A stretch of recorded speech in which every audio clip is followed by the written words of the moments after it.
Continuing the previous video, Adam's religion. This great art of light and shadow depicts resurrection of all souls in wisdom at the time of end, the peak of falsehood, by the one praised Jewish Yehovah Elohim, the Christian Jehovah, the Muslim Al-Ilaha.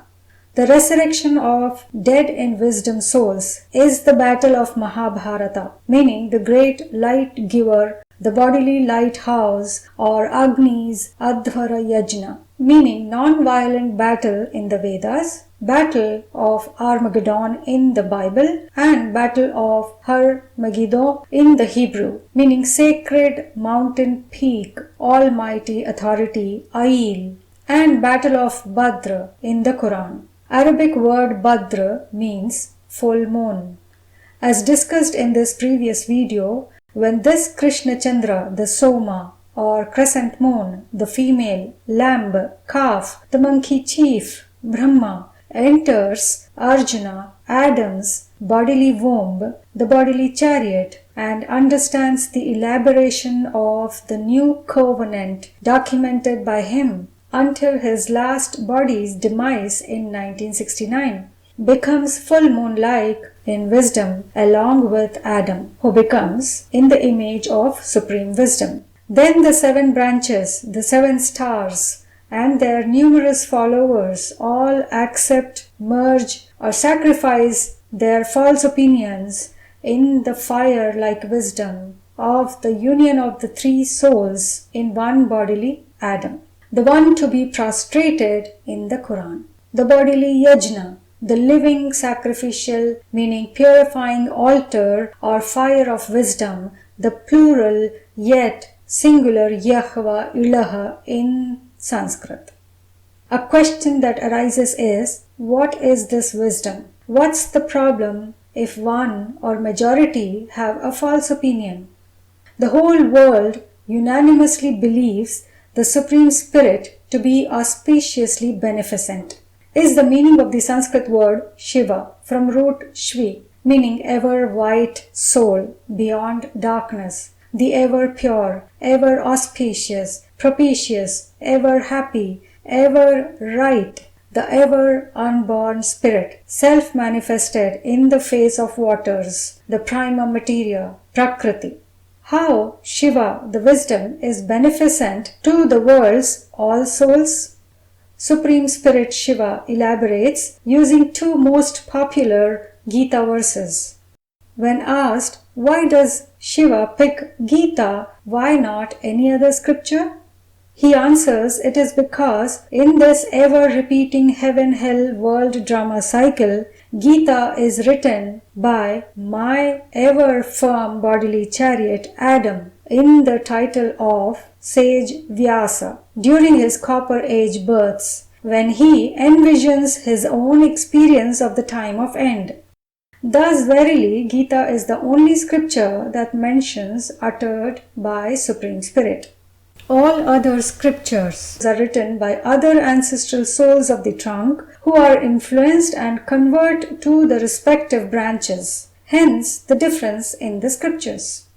And very truthfully, Adam, Arjuna, in his role of authoring his past visions in the Copper Age, clearly mentions in these Gita and Rigveda verses that he self is a demon among demons in this demonic world, and writes, who verily knows and who can here declare it, whence it was born and whence comes this creation, not knowing at the time that he himself is that unit, the prima materia, the Prakriti, Adam, the magnificent creation of the Creator.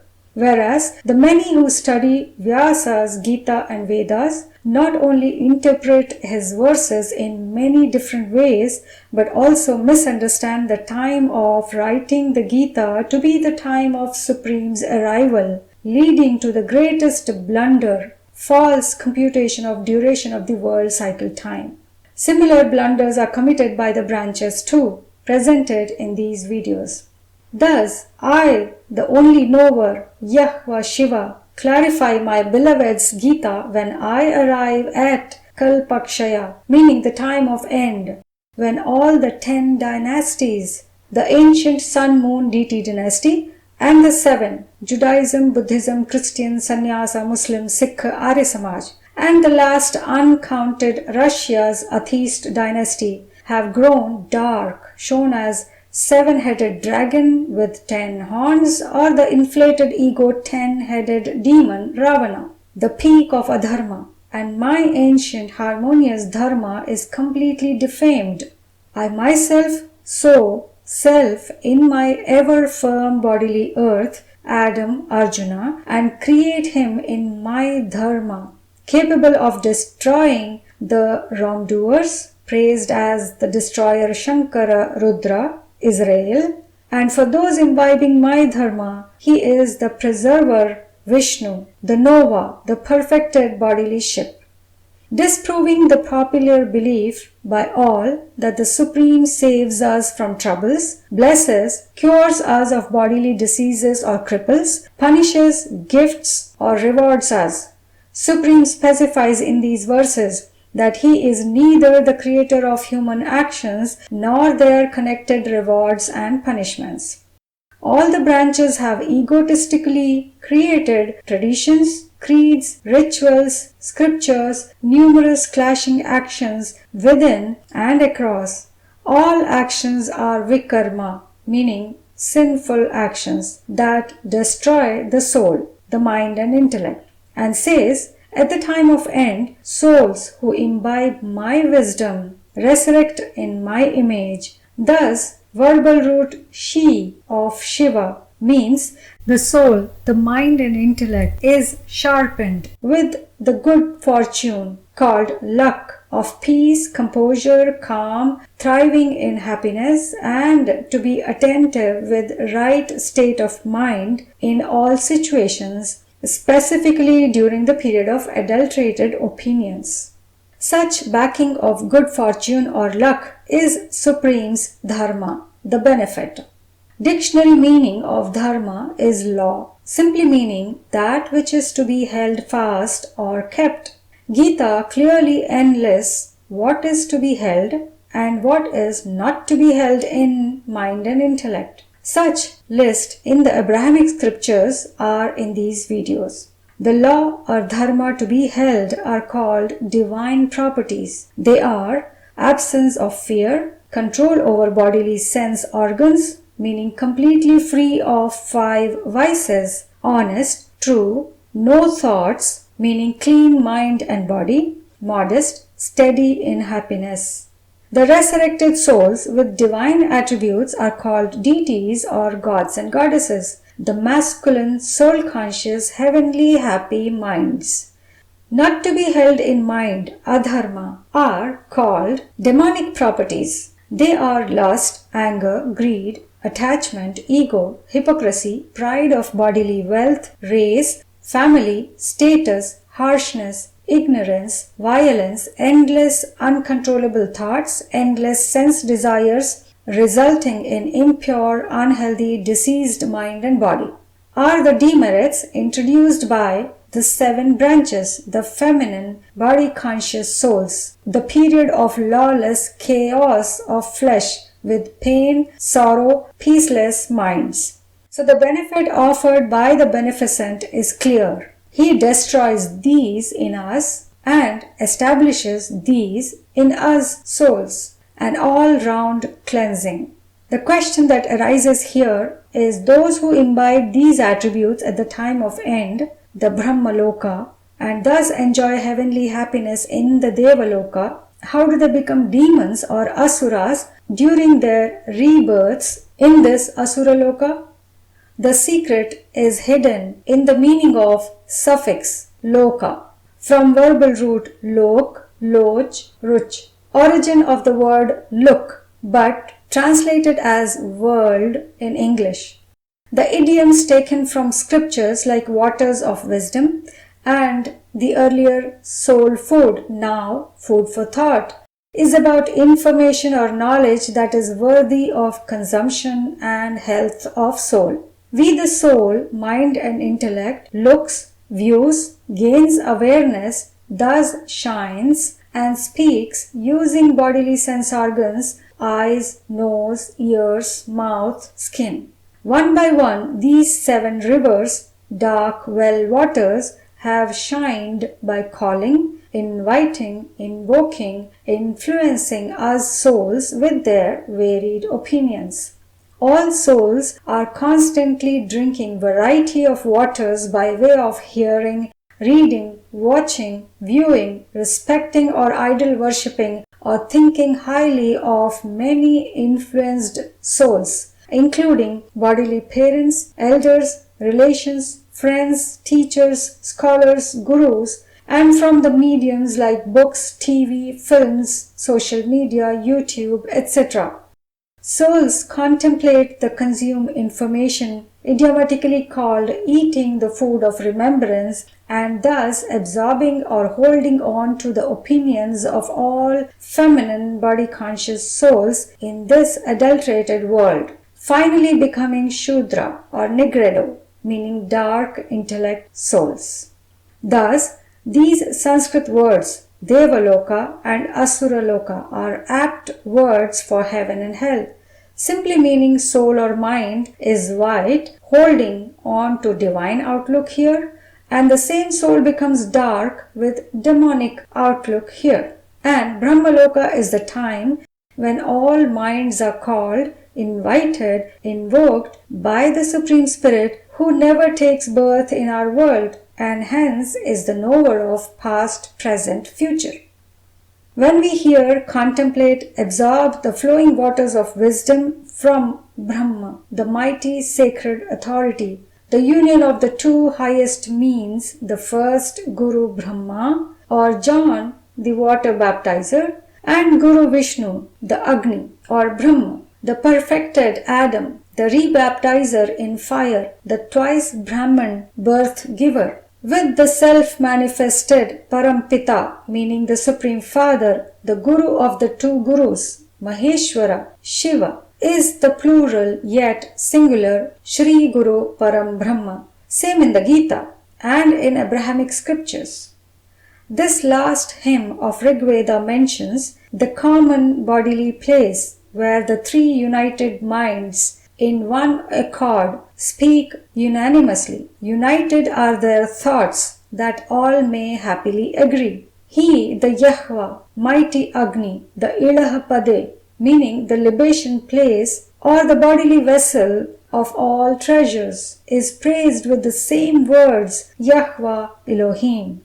The generator Adam with male plus female, both called Adam, the only one to be prostrated in the Quran. For this libation place, Ilaha, possessed of holy waters of wisdom, transforms us, demonic souls, to divine happy souls for the entire cycle. We saw the Hebrew and Sanskrit meanings of the words Yehovah Ilaha and Elohim in the previous video. We shall now see the simple and practical meaning rooted in the vowels and consonants that trace back to the ancient Semitic hieroglyphic pictograms, the origin of Hebrew, Greek, Latin, English alphabets. All hieroglyphic pictograms depict creation process assigned with plural meanings pertaining to the union of the 3 souls, their origin being from Sanskrit language. The word Sanskrit means one who is created in the image of the Sanskartri, the creator. See this video for all-round details. The meanings of these nouns is elaborated in the All-Seeing Eye video. The word Yehovah is from Yahu, formed of Ya and Hu. The semi-vowel Ya is compound of vowel E and first vowel A. Denotes his pronoun Yad. The union of 3 Ya, called Agni or Ignis Divinus, through whose arm or the intellectual hand or head flows wisdom. The Hwe from who forms the words Ahvat, Homa, Huve, Juhve, Ajohav, Johoti, Hava, Hota, very similar in meaning and sound of these Hebrew words. that means to call, invoke, challenge, summon. The word Juhu from Hue or Jihva, meaning the tongue of Agni, is the sound or speech of water of wisdom flowing from the intellectual head or mouth of Agni, is like flames of fire that burn false opinions. The prefix Ji of Jihva means to conquer, excel, defeat, convict, vanquish, to be victorious, gain upper hand. The Sanskrit word for sacrificial fire, yajna, from root yaj, means to worship with sacrifice or oblations. Its practical meaning becomes clear from its compound ya and jna. Ya is the union of the three souls, and jna or gna modified to kna means knower. The jihva, meaning victorious speaker, is the ijya, the sacred knower teacher of jnana, meaning law, dharma, the one righteous religion. The meaning of the plural ila is flow of speech, the stream of sacred words. The bodily earth that is holding the food is the plural object of worship to be eaten as food of remembrance.